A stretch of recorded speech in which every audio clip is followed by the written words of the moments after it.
que fue una condición sine qua non para que la guerra pudiera terminar. Comprar medio Estados Unidos, la mitad de Estados Unidos exactamente, por 15 millones de pesos. Mis amigas y amigos, aquí estamos como cada semana para presentarles su programa Analizando. Hoy debemos excusar al ingeniero Héctor Vázquez, así como a José Alcántara, porque por un tema de gripe no han podido estar con nosotros en el escenario. Pero queremos agradecer la presencia de un miembro también del equipo que no está fijo permanentemente, sino que cuando es necesario siempre está aquí, que es el compañero licenciado William Correa. Gracias, compañero, por acompañarnos. Un privilegio para mí. Y como siempre, está campeón en relevo. Está pichando para 1.5. Para mí un verdadero privilegio estar en esta mesa de grandes ligas. Nada más me toca decir hoy que tengo a la izquierda a un hombre de izquierda. Desapareció esto. Mi compadre Freddy Aguas Vivas, como siempre, emitiendo sus juicios certeros y precisos, de acuerdo a lo que él entiende que es el tema, ¿no?, del que se trata. De modo que yo creo que lo más importante es que vayamos al fondo del tema que hemos elegido para esta semana, que es el tema del imperio más grande sobre la faz de la tierra, que son los Estados Unidos, nación que está siendo competida, oiga la expresión, fuertemente por el imperio chino, que quiere establecer una especie de sistema tripartito o cuatripartito entre China, Rusia, Corea del Norte y los Estados Unidos. Pero bueno, de lo que se trata realmente es que Estados Unidos es una nación que nació en el año 1776, el 4 de julio. Esta nación que nace el día 4 de julio. Nace institucionalmente, nace documentalmente al constituir su constitución, ¿verdad? Y al declararse independiente de Inglaterra. Pero hay que decir que es una nación que viene por muchos años librando batallas y teniendo muchísimas participaciones históricas, ¿verdad? Bueno, el tema es que Estados Unidos es una nación que surge de la emigración desde Europa en el Mayflower, de los primeros pobladores europeos en América que se establecieron en las costas de Plymouth, ¿verdad? Y después de más de siglo y medio de estar allí, conformaron las llamadas 13 colonias de Estados Unidos, pero como una dependencia del Imperio Británico. Sí. Para ese momento, hasta la independencia de 1776. Correcto. Tomar en consideración que en 1607 se crearon los primeros asentamientos británicos en Virginia. En 1607 ya se empezó a crear los primeros asentamientos británicos. Exactamente. Y hacer énfasis en lo que dice Ismael ahora, Sí. que uno habla de Estados Unidos siempre en los últimos, qué sé yo, 100 años. Uno piensa en el Estados Unidos de las 50 colonias, ¿verdad? De las 50 estados. Ajá. Sin embargo, fueron 13 colonias las que realmente empezaron a constituir Que a en su los momento Estados eran Unidos. británicas. Sí, que eran británicas. Hasta esa fecha. Es correcto. Hasta Bueno, la lo importante es señalar que habían 13 colonias independencia. británicas. ¿Y por qué 13 colonias británicas? Porque tal y como señalamos, esta nación nace a partir de la emigración europea, y tanto el territorio actual de Estados Unidos como lo que es Canadá pertenecían a la famosa Gran Bretaña o al Imperio Británico de esa época. Lo cierto es que el 2 de julio de 1776, el Congreso de los Estados Unidos. 4 de julio. No, el 2 de el julio, 2 de el julio. Congreso votó a favor de la independencia de la nación, Sí, sí, sí. cosa que se ejecuta el día 4 de julio de 1776, Es que correcto. no es más que la confirmación de la declaración de independencia del día 2. Y así nace al mundo los Estados Unidos, que son ese imperio que tanto se debate, mucha gente habla bien, otra gente no habla bien, pero lo cierto es que a mi juicio son una gran nación sobre la faz de la tierra. Hay una frase cliché, Ismael, que se utiliza con mucha frecuencia, y es que siempre dice, bueno, que la potencia más grande del mundo, el imperio más grande del mundo. Y entonces yo pienso que eso es nostálgico, porque es cierto que fueron la potencia más grande del mundo. Es verdad que durante la Guerra Fría tuvieron la hegemonía de un control del mundo, porque la Unión de Repúblicas Socialistas Soviéticas no tenía con qué enfrentar el poder norteamericano. Sin embargo, existía una suerte de equilibrio entre las fuerzas que combatían con las repúblicas socialistas y Europa del Este, y de los Estados Unidos, que tenían el control del resto del mundo. Pero ya eso no es así desde el punto de vista de que Estados Unidos viene en un proceso de decadencia, y ahorita cuando vayamos bajando en la historia, se ha hecho un esquema muy bonito.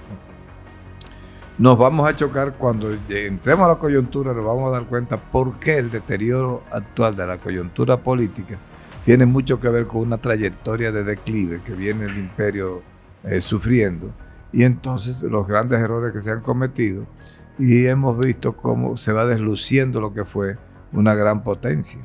Bueno, lo cierto que tenemos que decir aquí es que en la vida podemos constatar desde la historia antigua que el hombre siempre ha vivido sometido bajo un determinado imperio.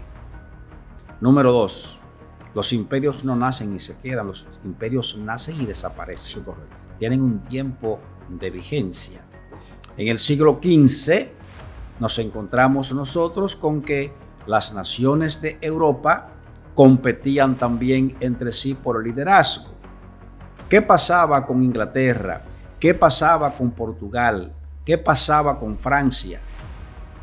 ¿Qué pasaba con los Países Bajos o lo que es hoy Holanda? Hasta Japón, bueno, los Países Bajos y los países escandinavos también. Bueno, se lanzaron a la colonización del Nuevo Mundo a partir del descubrimiento de América en 1492. Todos vinieron para acá, para América. ¿A qué? A querer quitarle un pedazo de la conquista que había hecho España como imperio español para ese momento, sí. En presencia de los reyes católicos Fernando e Isabel. Entonces, para nosotros no es sorpresa expresar que los imperios nacen, se mantienen un tiempo y los imperios también desaparecen. Obviamente, los Estados Unidos, a partir de su independencia en 1776 del Imperio Británico, alcanzan en siglo y medio un desarrollo que nadie le puede negar. Es más, pero es espurio. No se le puede negar el desarrollo que alcanzaron, pero es un desarrollo espurio. Es el producto de un saqueo, de un robo descarado. Entonces ya para el 1846-48 se da esta guerra con México, donde les roban la mitad del territorio. Es más, la mitad de los Estados Unidos pertenece a la República de México.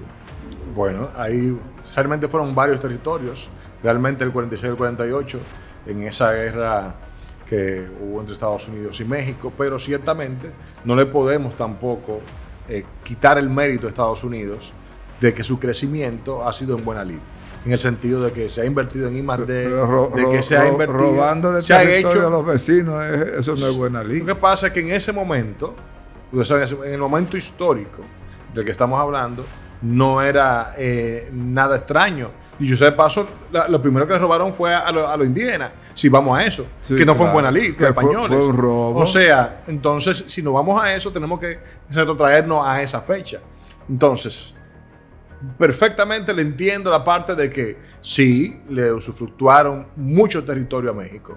Y ahí te puede tener desde California, por ejemplo, que era mexicano, y otros estados más, Texas y demás. Ahora bien, de ahí a quitarle el mérito a Estados Unidos con ser la potencia que hoy es, lo que hoy exhibe, aunque usted pueda discutir la decadencia o no de su liderazgo en este momento, hay que decir que ciertamente a pulso se han ganado ser la potencia que son. Los Estados Unidos eran una nación en crecimiento y en expansión. En 1846, 47 y 48, los Estados Unidos lo que hacen es una intervención en territorio, Invadieron México. en territorio mexicano como una forma de expandir su territorio. Estos eran territorios que estaban despoblados, estaban prácticamente a disposición todavía de dos naciones que las separaba y las sigue separando el famoso río que la gente hoy cruza porque ha perdido bastante caudal. El Río Bravo es ese. El río Bravo, que ya no es tan bravo porque la gente lo pasa con agua en la cintura. Y entonces es obvio que México no aceptó que los Estados Unidos hicieran esa expansión hacia todo ese territorio con el que finalmente se quedó al vencer militarmente a México. Esa es la historia. Bueno, lo de vencer militarmente, ahí hay que ver, por ejemplo, México tenía 40,000 soldados y Estados Unidos tenía 70,800 soldados. Entonces, ¿qué pasa? Duplicaban en soldados y Estados Unidos hizo una masacre, mató 5,000 mexicanos, incluyendo 4,000 civiles. Entonces, ¿qué sucede? Murieron 1,700 americanos. 1,700 americanos contra 5,000 que mataron de los mexicanos. Entonces, era una situación insostenible. O sea, Era una batalla entre ejércitos. no, Recuerde ¿qué usted, batalla? recuerde usted que la Era última un batalla asesinato. fue la del castillo de Genocidio. Chapultepec. Genocidio. Y los Estados Unidos, obviamente, eran un ejército mejor preparado, mejor artillado, con mayor poder de fuego. Y finalmente, en una guerra hay un vencido y hay un vencedor. Y en este caso, quien resulta vencido es México y triunfador los Estados Unidos. Obviamente, mi querido compadre, como es un hombre de izquierda revolucionaria, no le reconoce a los Estados Unidos esa superioridad militar que la tuvo para entonces. Para 1948, la heredó 1948. de los británicos también, porque hay que ver cuál es tu génesis. Esa nación de inmigrantes y tiene a Inglaterra como colonizadora. Así es. Inglaterra, por ejemplo, era la dueña de los mares. La famosa marina, La Invencible. la Invencible, era temible. Era una, Sí, entonces, cuando vienen invade y tienen las colonias aquí, le traspasan parte de su tecnología, de sus conocimientos militares, de su poder. Entonces, sinceramente ahí está el germen del poder Bueno, norteamericano. sin dudas que el resultado de haber sido Estados Unidos conformado por los peregrinos, gente que emigró por razón religiosa, más bien de Europa hacia este continente que ya había sido descubierto por España en 1492, eso les permitió. Había sido conquistado. Usted dijo ahorita, compadre, conquistado, porque lo de descubierto, ¿quién descubrió a quién? Los indios vivían una vida muy feliz. Llamémosles entonces, para Sí. no pelearnos, Sí. el encuentro entre El dos encuentro culturas. Encuentro entre dos culturas. Perfecto. Que una violentó a la otra, pero era el encuentro entre dos culturas. Pero no correcto. puede, Y pero luego el saqueo, ¿verdad? Pero no Luego el puede, saqueo. no puede dejar de decir que también España trajo sus valores a América, trajo la espada, pero trajo la cruz Pero que, Sí, bueno. y la fe cristiana. Sí, pero doctor, que- se mataron muchos indios en nombre de Jesucristo. ¿Qué doctor. dijo eso? Sí, ¿Qué dijo con la Pablo cruz. Neruda? Enarbolando a Cristo con su cruz. Los garrotazos fueron argumentos. Los garrotazos fueron argumentos tan poderosos que los indios vivos se convirtieron en cristianos muertos. Versailles, Santo Domingo. Bueno, de la Isla Negra de Chile, 1965. Pablo, y si dejamos al compadre, ahorita recita la carta que le mandó el Che Guevara a Fidel Castro. Todavía. Recordándole cuando se conocieron en México, en la casa de María Antonia. De María Antonia. Pero bueno, vamos a concentrarnos en el tema. Los Estados Unidos. Eso lo hacemos en la conmemoración de la Revolución Cubana. Regresando a 1948. Sí. Fecha de término de la guerra con México. Recuerden ustedes que Estados Unidos le paga una indemnización a los mexicanos de $15 millones para la época, que fue una condición sine qua non para que la guerra pudiera terminar. Comprar medio Estados Unidos, la mitad de Estados Unidos exactamente, por 15 millones de pesos. Dile que le doy 20 para que me lo devuelvan. Lo que pasa es que los Estados Unidos le habían ofertado a México por esos territorios $7 millones. Eran territorios que estaban despoblados en su gran mayoría. Entonces México se opuso. Los norteamericanos ocupan y finalmente aceptan duplicar la oferta para quedarse con el territorio. Pero lo que quiero señalar es lo siguiente, que quizás es el aporte más importante que podemos hacerle a nuestros amigos televidentes de Analizando.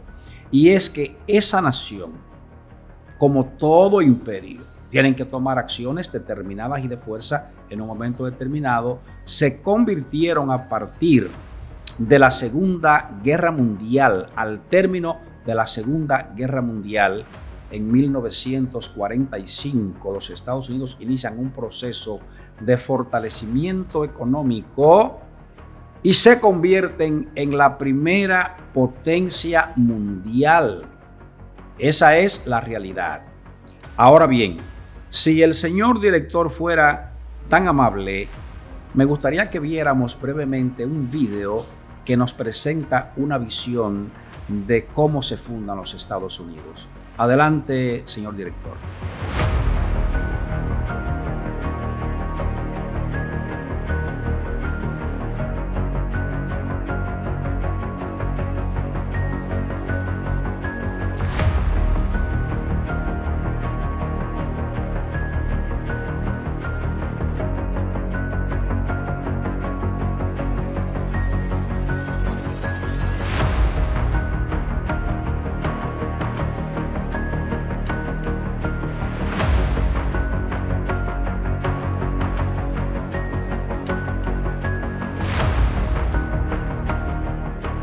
Señores, ahí hemos visto en esa belleza, ¿verdad?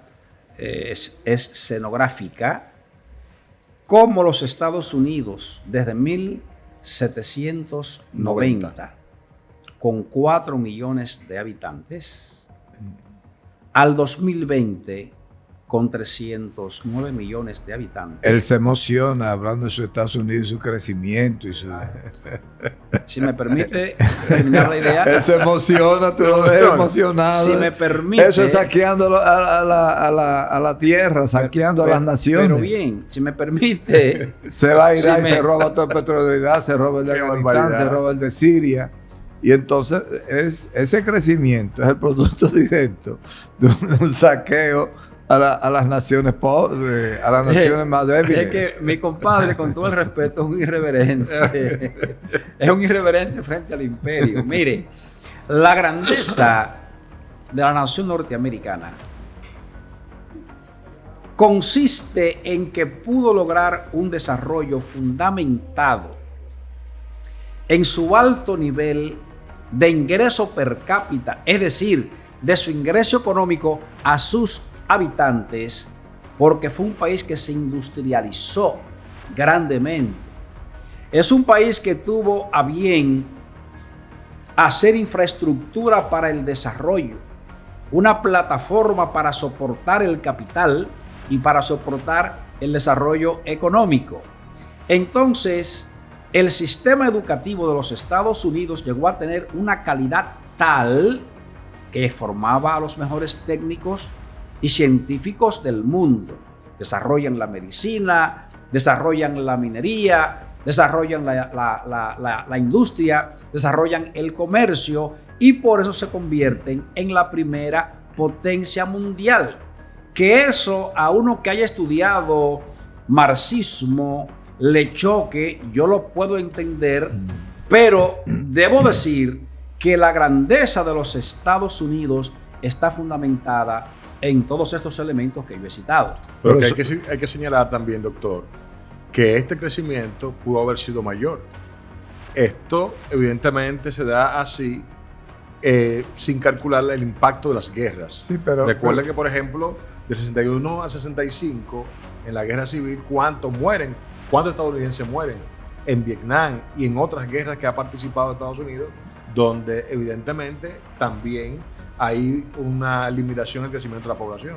El crecimiento del capital siempre se ha dado sobre bases de la violencia, porque, por ejemplo, el Estado, cuando el Estado es capitalista, tiene un accionar sobre el ciudadano, que es un accionar arbitrario. Y cuando es comunista también, profesor.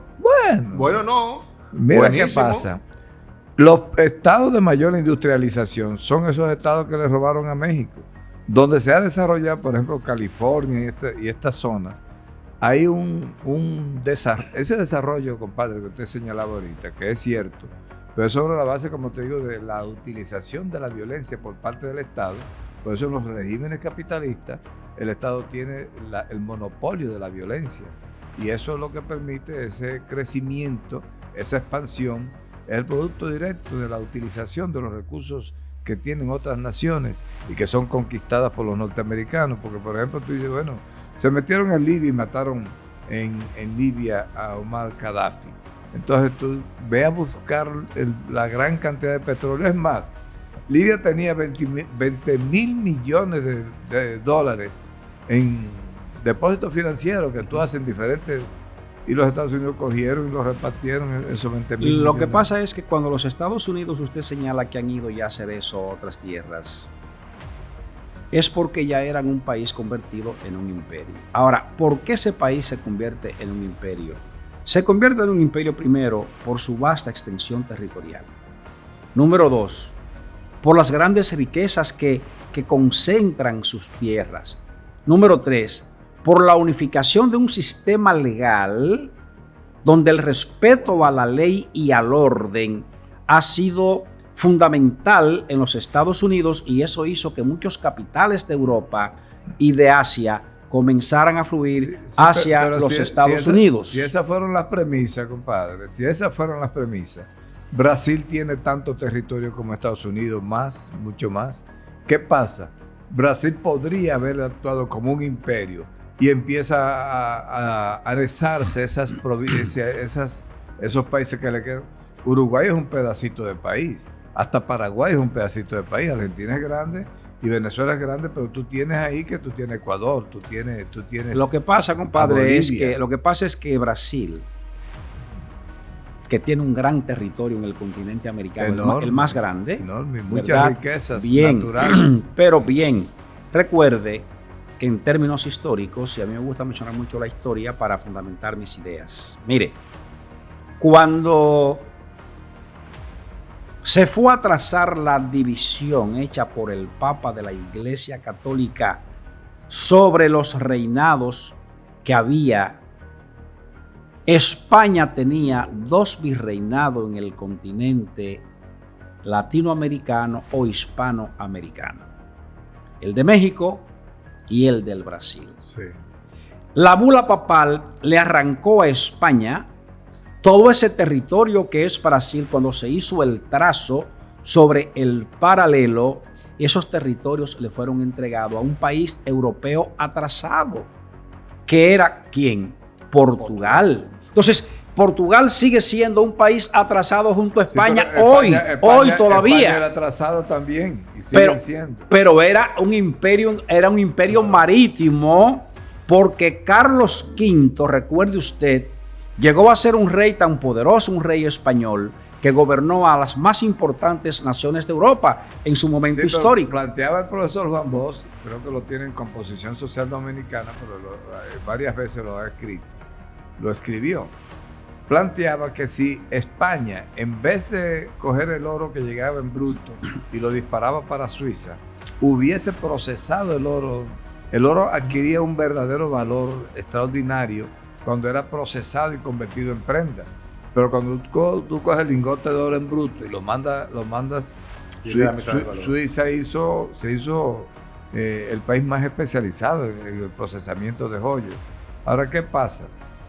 Portugal, que es el caso de Brasil, ¿verdad? La colonia, el dominio que tiene, por ejemplo, Estados Unidos, dirigido por Inglaterra, decíamos ahorita, y Portugal dirigiendo Brasil, eran dos estilos diferentes de conquista y de abordar el problema histórico ahí en esa. El tema es, compadre, que si me pueden poner ahí una bandera de los Estados Unidos, yo se lo agradecería, señor productor. Puede ser una quemándose. Como usted quiera, la podemos poner. Y si quiere, vamos a hacer lo siguiente, ponga una bandera de Estados Unidos y al lado póngale una de Rusia o de China, la que sea. No hay la bandera norteamericana tiene 51 estrellas que soportan al lado la de China, si usted quiere. Sí. Mire, esa bandera que está ahí, ¿por qué es grande? Porque los Estados Unidos hoy ocupan el primer lugar en la producción de carbón, de uranio, de molibdeno, de fosfato, de magnesio, de plata, de oro, de platino, de aluminio. Hoy los Estados Unidos ocupan un lugar destacado en la producción de oro, de hierro, de plomo, de zinc, de mercurio, de amianto, de cadmio, entre otros minerales. Es que es una tierra que tuvo la fortuna que la gente dice que si Dios algo dejó sobre la faz de la tierra, lo dejó en el territorio de los Estados Unidos. ¿Cómo se llama? Aunque a los marxistas eso no les guste, esa es la realidad de lo que está pasando. Y por eso la grandeza del imperio. Pero no bastaba con que tuvieran la riqueza, sino que se prepararon para explotarla, comercializarla y convertirse en la potencia que son hoy en el mundo. Hay 50 millones de consumidores de cocaína y ahora, ¿cómo se llama la droga esa? Fentanilo. Eso está acabando con los zombies, le dicen a los usuarios de esa droga. Estados Unidos está lleno de drogadictos, de personas ya adictos de manera grave. Pero yo le entiendo esa parte, pero también tiene un Silicon Valley. Cuando usted me hable del fentanilo, también hábleme del Silicon Valley, hábleme de su tecnología. Tú sabías que todo eso está en territorio mexicano, ¿verdad? Primero en el desarrollo de tecnología. No, y más de primero en medicina. Primero en ingeniería. Son factores. Ahora bien, esa gran nación de la que hemos hablado tiene un grave problema hoy. Y quizás mi compadre esté contento porque vamos a aterrizar en un campo que a él le gusta. Y el problema grave que tiene esa nación, que ya vimos que en el 2050, en el 2030 va a tener 350 millones de habitantes, es que esa nación tiene un problema. Y es que se ha limitado a tener solo dos grandes partidos: el Partido Demócrata y el Partido Republicano, que han devenido en ser dos partidos con dos candidatos presidenciales para las elecciones del 5 de noviembre del presente año 2024, que ambos son octogenarios. Ahí en pantalla vemos la imagen del señor Biden y frente a él la imagen del señor Donald Trump. Yo le pregunto a ustedes, ¿cómo es posible que un país tan poderoso, un país tan grande, un país con más de 320 millones de habitantes hoy, ¿por qué más razón? De 200 premios Nobel se han ganado. ¿Por qué razón esa nación? Jóvenes brillantes en todos los renglones, en todos los sentidos. Entonces, dos viejos ¿cómo se llama? Chuecos. No, pero es compadre que da pena. Eso no sabe. El irrespeto llega muy lejos Llega muy porque lejos.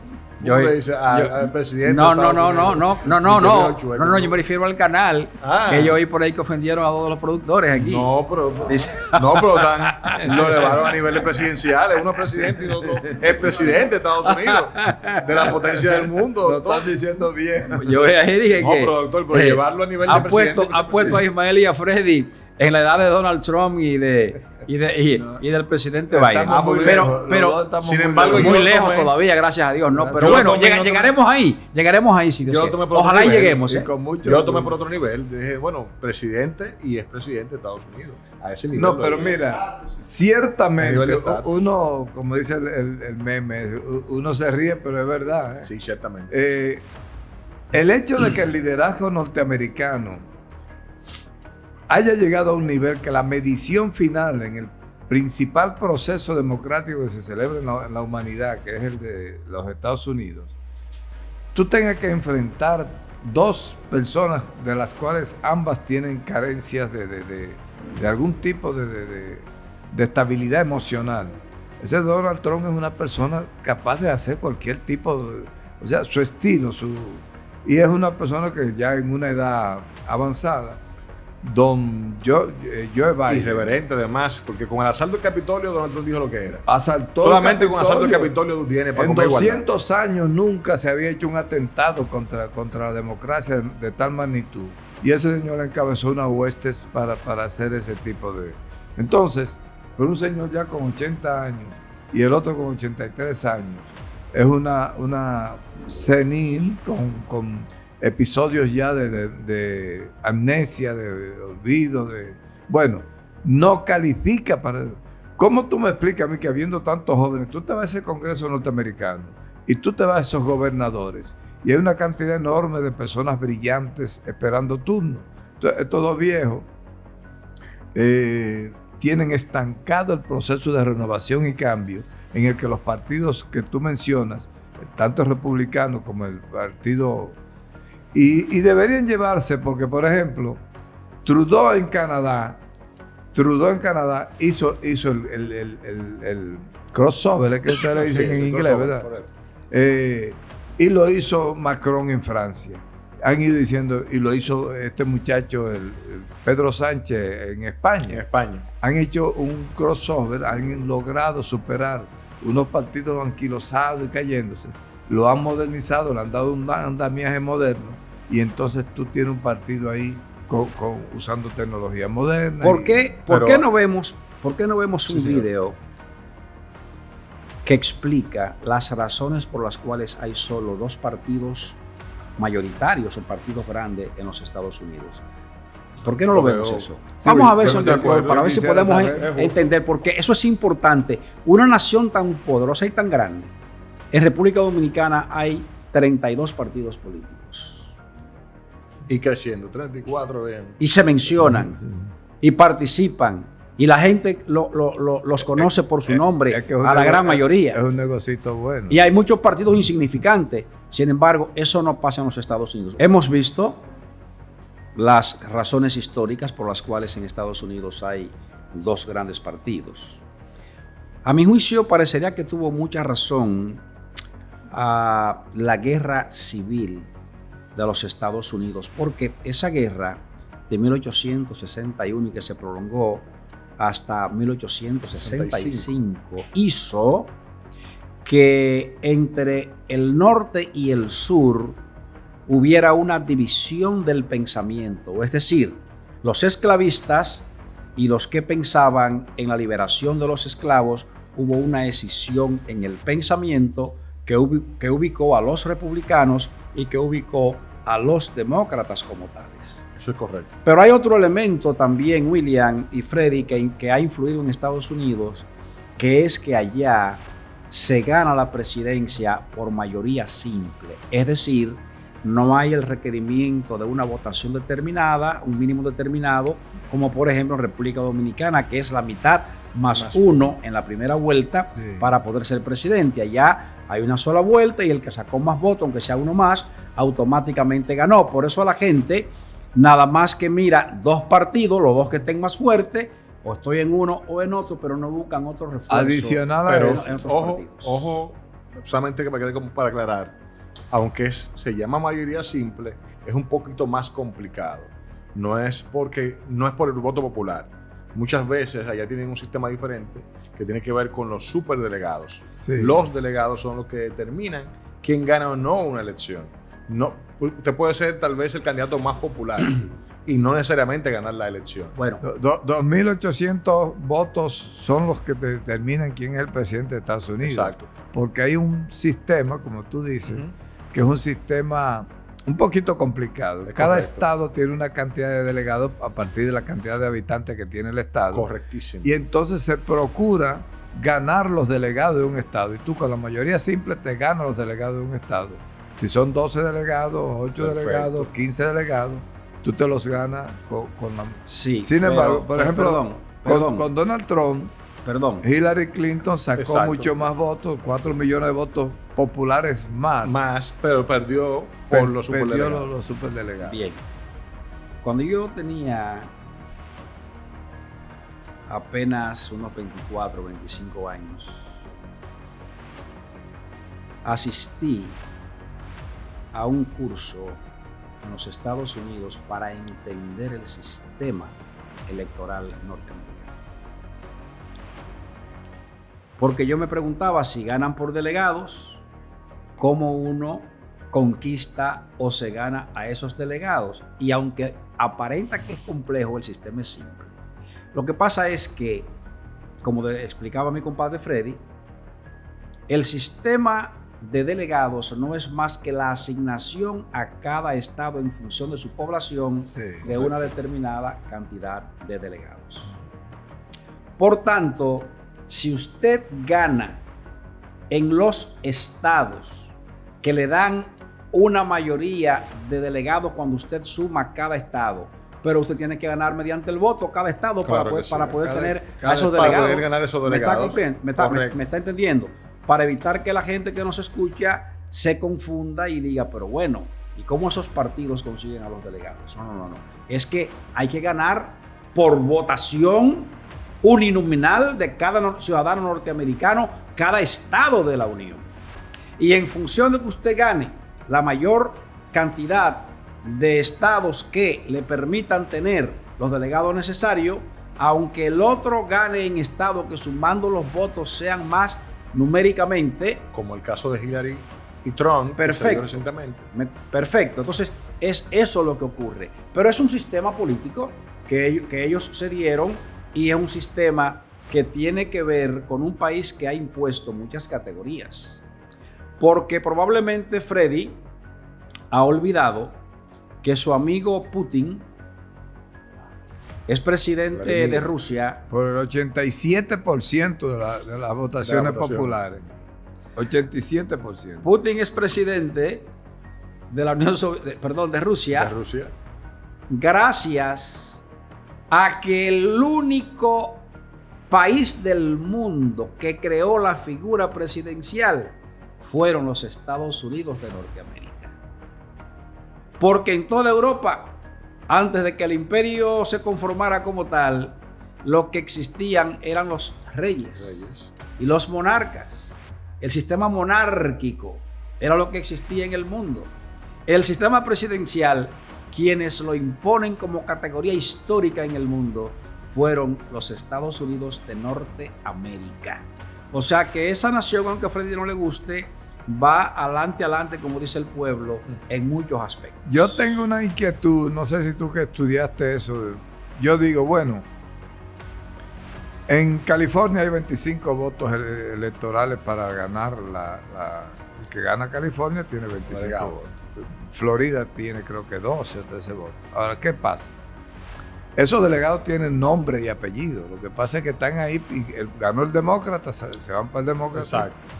Pero esos delegados son los que eligen al presidente de Estados Unidos. O sea que el que vota, vota. Los delegados, cuando se reúnen los 548 votantes del delegado, se proclama al presidente. Si el Partido Demócrata ha ganado y tiene los candidatos a su favor, los candidatos La mayor demócratas, cantidad de demócratas.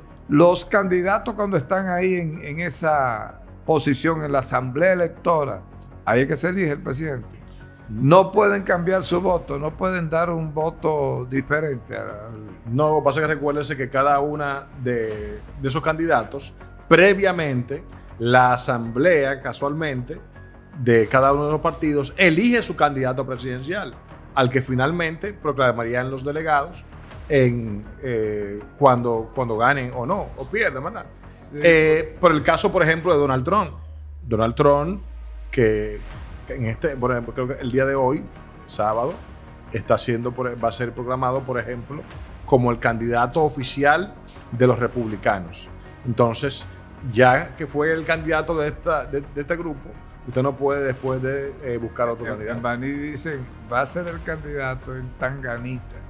No sé si tú conoces Tanganita, ¿verdad? Pues mire, ni tan Tanganita, porque aquellos que lo adversaran, fíjese el vicepresidente que tiene, que acaba de seleccionar el presidente y expresidente Donald Trump, candidato presidencial Donald Trump. Un reaccionario. Que era un reaccionario, como usted señala, que protestante, pero que le hizo duras críticas a Donald Trump. Sin embargo, hoy se siente muy contento con su designación vicepresidencial porque ha entendido que Trump es la mejor opción para Estados Unidos en este momento. Ahora bien, de lo que se trata en este momento es que hay una realidad, y es que hay dos candidatos. Donald Trump, uno y medio. Donald Trump y Joe Biden. Ahora bien, ¿qué ha pasado hace unos días? El intento de asesinato del expresidente y candidato ya proclamado por el Partido Republicano, Donald Trump. Y uno se pregunta, ¿cómo es posible que a esta altura de juego haya un intento de asesinato en los Estados Unidos, sobre todo por la historia que se conoce en esa nación? Todo parece indicar que en esa larga historia de Estados Unidos no ha sido posible erradicar la intención de herir o de asesinar presidentes. Fíjense que Abraham Lincoln fue el presidente número 16 de los Estados Unidos. Y el número uno en ser asesinado. Y el número uno en ser asesinado. Eso quiere decir que en el caso de la especie, de tiempo en tiempo se reaviva esa intención y todo se da por factores de intereses, ¿verdad? De diferentes sectores que intentan cortarle la vida a un presidente. Que en el caso de Lincoln, por el tema de la abolición de la esclavitud, que yo sé de paso es uno de sus grandes logros, ¿verdad? Y definitivamente siempre los intereses priman y salen este tipo de atrocidades. Fíjate. Intento de magnicidio. John Wilkes Booth, el que asesinó al presidente Lincoln, era hijo de un íntimo amigo del presidente Lincoln. Sí. Cuando tú vas a Washington y vas a la casa convertida en museo donde funcionaba el teatro que mataron a Abraham Lincoln, te darás cuenta en la escalera que asciende en el teatro, que este joven pudo pasar por la confianza que le merecía a la seguridad con su alma oculta.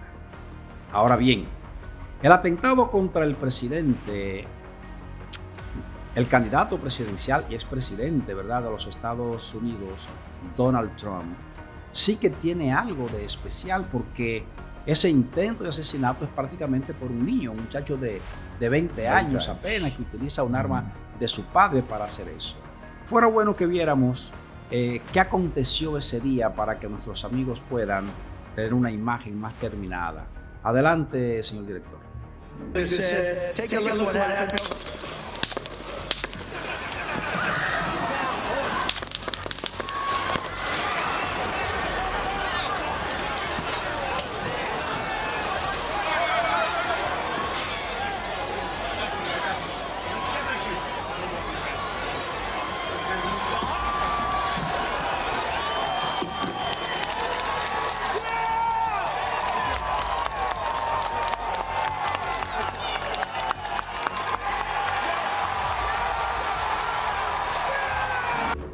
Ahí vimos ese intento de asesinato a Donald Trump.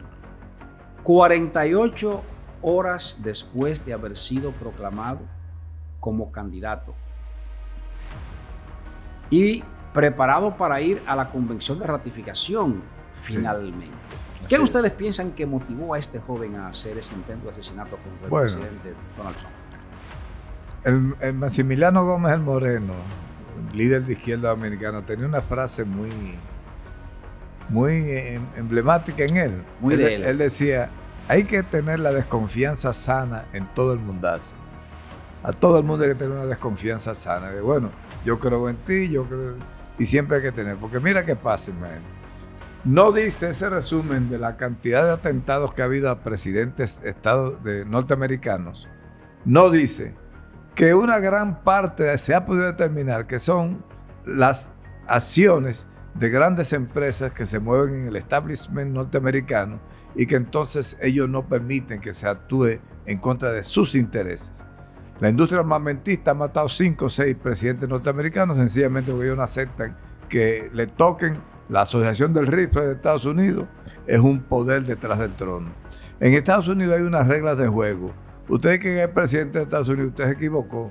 El presidente de Estados Unidos es el establishment. Hay unos códigos, hay unos secretos, hay unos comportamientos que no permiten que tú transgredas esas disposiciones. Trump acababa de anunciar que inmediatamente fuera presidente iba a acabar la guerra de Ucrania y de Rusia.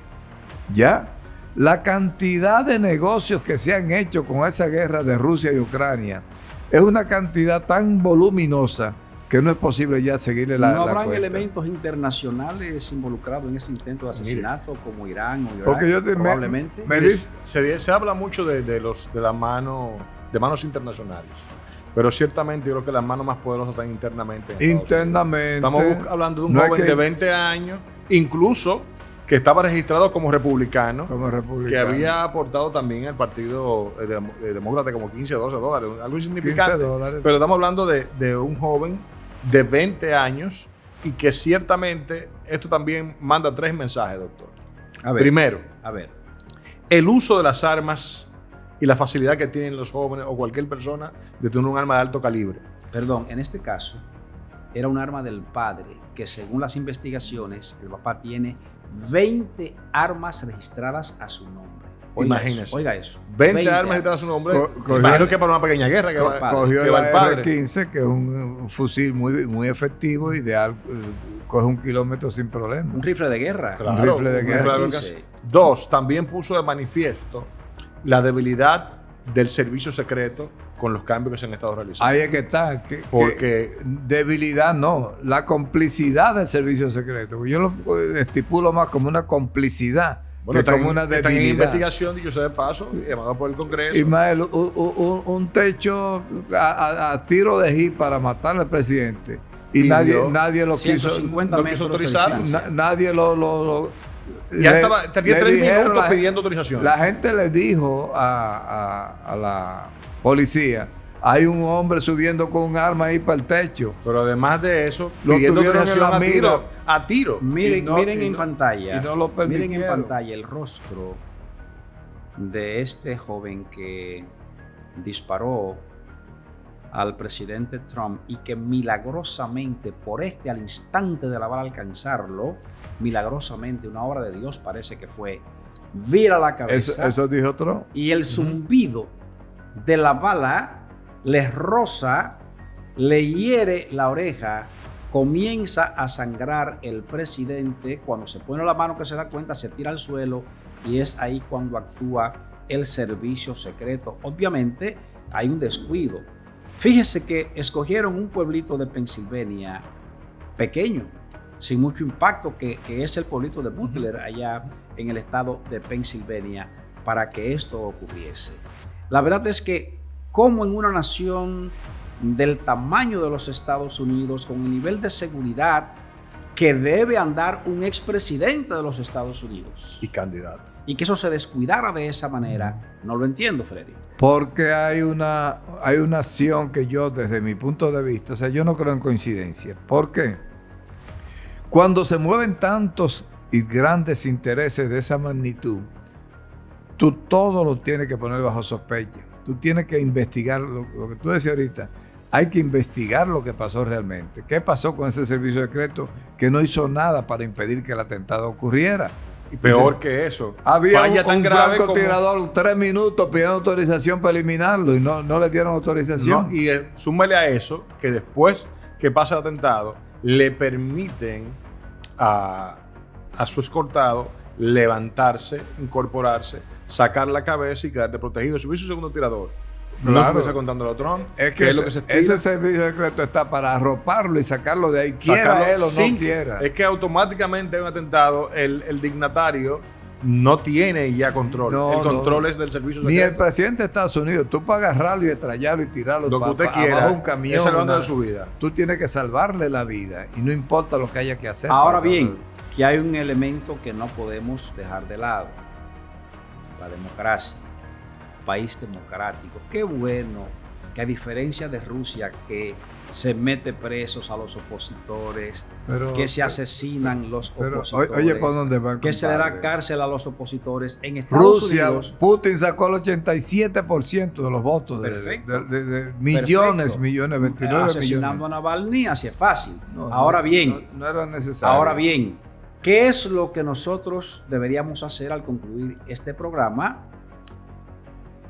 Admitir que los Estados Unidos son un país democrático con un sistema humano y por tanto no es Pero perfecto. ¿a qué tú le llamas democracia? A Estados Unidos lo elige el 17% de los votantes norteamericanos. ¿Me permite concluir? A Estados La idea. Unidos lo elige el presidente, lo elige el 17% de los votantes. ¿Cómo tú puedes decir que eso es democracia?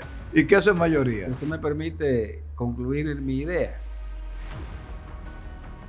Un país democrático donde ya decíamos hace rato que la votación es simple. No hay una mayoría especial establecida. Un país con un nivel de bienestar donde apenas el 10% de la población se interesa en temas políticos, porque el 90%, 10%. el 90%, Freddy, en Estados Unidos no le importa 29, la política. 350 millones, 29 millones que eligen el presidente. Bien, porque es un 350 país, a diferencia de China y Rusia, con un estado de bienestar tal que la gente no le importa quién gana o quién pierda, debido a que lo que le importa es el nivel Pues de no le- vida, no le el estándar de llamen vida que tiene. No le llamen democracia a eso. Bien, no le llamen es democracia. una democracia porque hay respeto a la ley y al orden.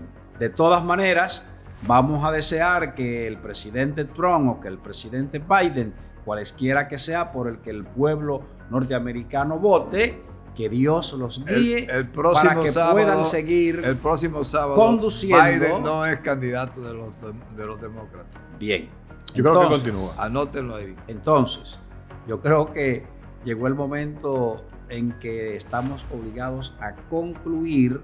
Fueran tan amables, poner en pantalla la bandera de los Estados Unidos para que podamos desearle a esta nación, No hay ¿verdad?, una quemando. que su proceso electoral siga Mete para una que la bandera. democracia se siga afianzando.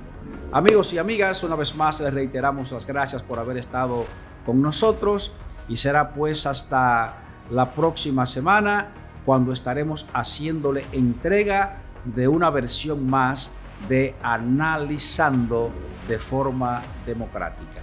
Que Dios les bendiga. Y que Dios bendiga a los Estados Unidos de América.